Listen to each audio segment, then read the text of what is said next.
Happy Earth Day, everyone! I like to hike, and I invented a way that you can make a plastic bag smaller so it's easier to carry. Plastic bags can be nice to have on hand when you're hiking for cleaning up trash and picking up your dog's poop.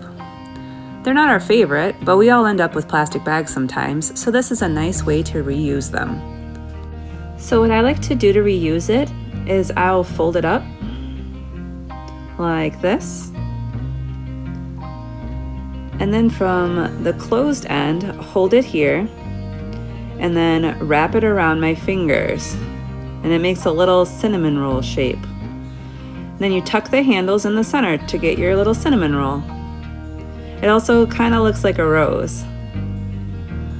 So it's just really easy to carry around. Just pop it in your pocket.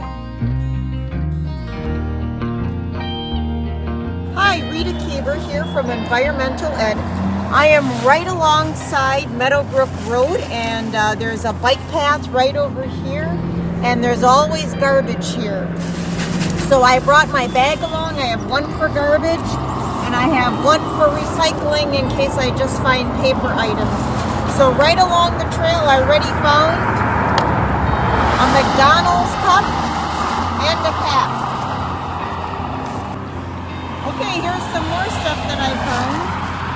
And people have their plastic bags here and masks. Please don't throw your masks out. Just take it with you and throw it in the garbage. All right, let's come over here.